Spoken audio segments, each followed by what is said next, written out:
Selamat siang rekan-rekan, kembali bersama saya Marudito Asinambela. Pada siang hari ini sebenarnya kita ingin sharing-sharing perihal tentang objektivitas dalam ilmu pengetahuan, di mana kita harus bisa membedakan antara kenyamanan dan kebenaran dalam dunia trading. Nah, pada kesempatan ini kita akan sharing tentang dunia trading. Nah, karena rekan-rekan di sini banyak juga yang trading XAU US dollar. Kalau kita melihat dalam konteks di dunia trading, kita sering sekali dihadapkan pada pilihan yang membuat kita akan bertanya, apa yang terasa nyaman bagi kita atau apa yang cocok bagi kita. Tapi jika pertanyaan ini kita terapkan dalam konteks ilmiah dalam dunia trading, maka sebenarnya kita sudah keluar dari jalur objektivitas. Ilmu pengetahuan itu tidak berlandaskan pada kenyamanan atau kecocokan pribadi rekan-rekan, tetapi lebih kepada kebenaran yang universal. Artinya dapat diverifikasi dan terbebas dari bias. Jadi pada kesempatan ini kita akan menjelaskan betapa pentingnya objektivitas dalam ilmu pengetahuan di saat melakukan trading. Apapun itu produknya rekan-rekan, apakah saham, indeks saham, forex, komoditi, itu sama saja semuanya. Jadi di mana kita harus bisa membedakan, yaitu pendekatan subjektif dan bagaimana penerapan metode ilmiah untuk memastikan hasil yang dapat kita andalkan, rekan-rekan.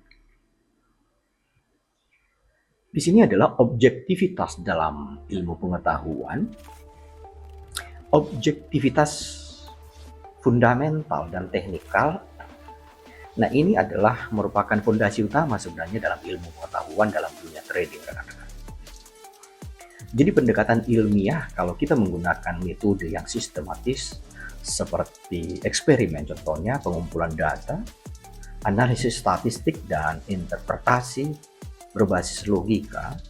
Nah, ini kita bisa lakukan untuk memastikan bahwa hasil yang kita dapat itu bersifat valid dan dapat diulang. Ya, ini harus bisa dapat diulang, rekan-rekan. Atau kita kenal dengan sebutan reproducible. Nah, jadi bisa dilakukan oleh orang lain. Nah, dalam kondisi yang sama juga, hasilnya sama. Nah, ketika seseorang memilih, nah jika berdasarkan dengan kenyamanan atau cocok-cocokan, ada yang kurang nyaman dan kurang cocok dalam dunia trading, maka keputusan tersebut sebenarnya itu cenderung dipengaruhi oleh preferensi pribadi dari orang tersebut, rekan-rekan. Ya, pengalamannya subjektif atau nilai-nilai tertentu yang mungkin tidak sesuai dengan kenyataan ilmiah. Sebaliknya, kalau misalkan kita melakukan pendekatan ilmiah yang selalu mengacu kepada evidence-based reasoning atau penalaran berbasis bukti, nah di mana fakta-fakta yang terukur dan teruji ini menjadi satu dasar pengambilan keputusan sebenarnya. Apakah contohnya kita sebagai trader itu dalam ingin membeli atau menjual atau melakukan money management, risk management. Nah, jadi itu berbasis kepada evidence based reason ya. Jadi, nah di sini dapat kita kupas bahwa mana yang nyaman versus mana yang objektif, rekan-rekan.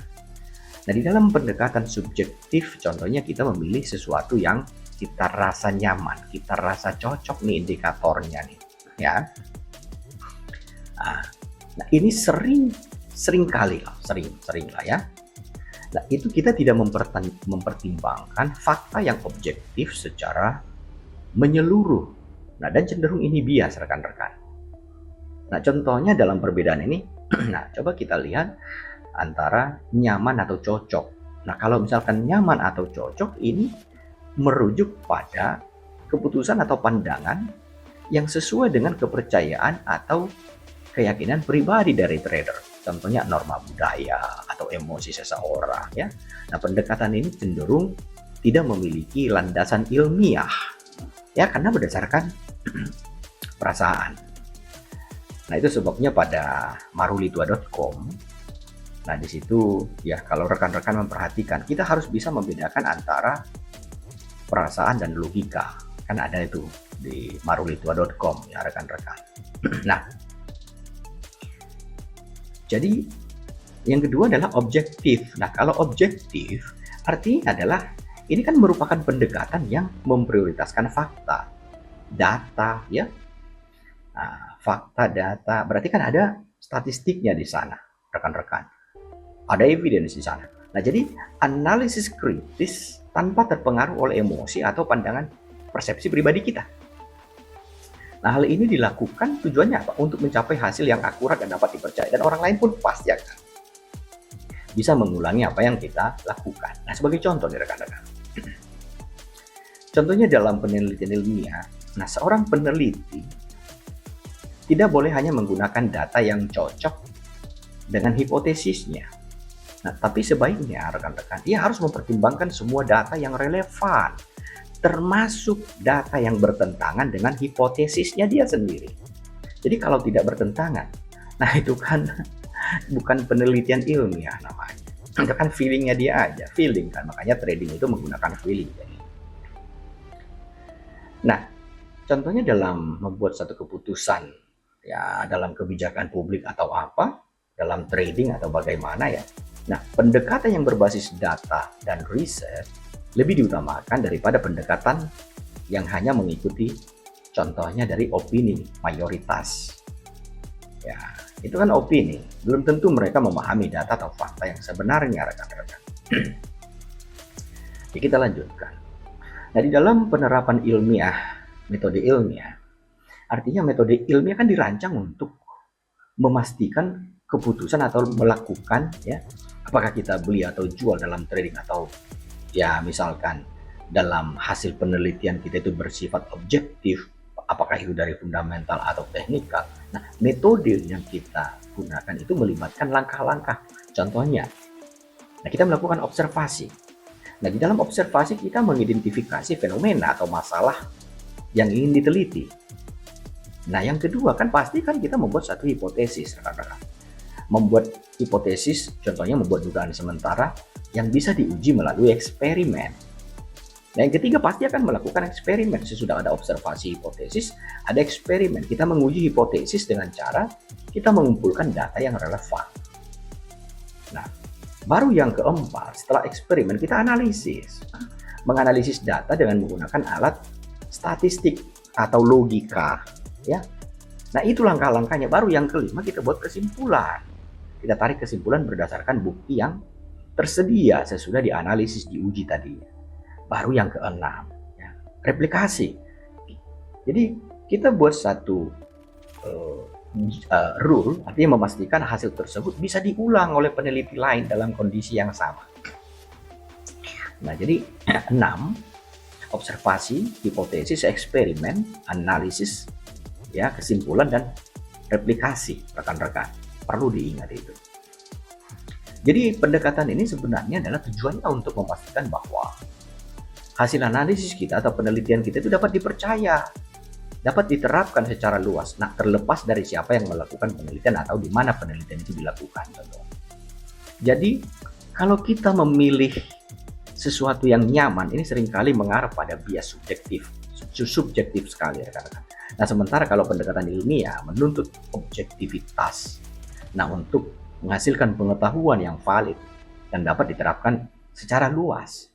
Nah, dalam dunia akademik juga ya rekan-rekan, pastinya prioritas selalu diberikan pada fakta dan data daripada perasaan atau preferensi pribadi. Nah, dengan demikian rekan-rekan, untuk memahami realitas atau memecahkan masalah, kita perlu bertanya bukan apa yang nyaman sebenarnya, tetapi apa yang benar. Nah, berdasarkan evidensi yang ada, jadi hanya berpatok atau berpegang pada prinsip objektivitas. Jadi kita dapat mencapai pemahaman yang lebih mendalam atau solusi yang bisa lebih efektif terhadap berbagai tantangan dalam dunia trading. Nah, apakah kita mau trading XAU, US dollar, emas, ya, mau forex, indeks saham, atau mau trading saham, ya, itu tidak ada masalah.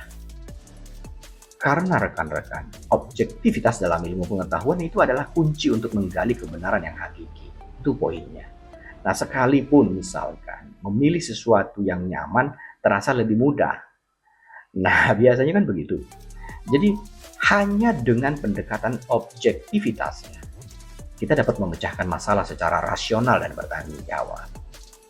Yuk, mari kita terus, rekan-rekan yang ada di dalam komunitas trading ini, kita saling mendukung, tetapi mendukung dalam upaya yang berbasis fakta dan data ya rekan-rekan. Nah, untuk membangun dunia trading bisa lebih ilmiah, lebih terinformasi, lebih ya berkeadilan. Nah, jadi bisa memanage risiko-risiko yang ada dengan money management, ya, risk management yang baik. Ya, jadi rekan-rekan juga bisa semakin maju di dalam dunia trading. Yuk kita sama-sama, kita bareng-bareng belajar, karena ilmu pengetahuan ini tidak boleh putus. Ya, sampai di sini. Ini harus berkelanjutan dan kita bisa wariskan kepada generasi-generasi kita berikutnya. Disclaimer on, rekan-rekan. Disclaimer on. Jadi, saya Maruli Tua Sinambela. Semoga sharing-sharing kita pada siang hari ini bermanfaat. Tetap semangat, rekan-rekan. Karena semua orang ketika jatuh dan dia harus bangkit lagi dan memperbaiki diri dan belajar.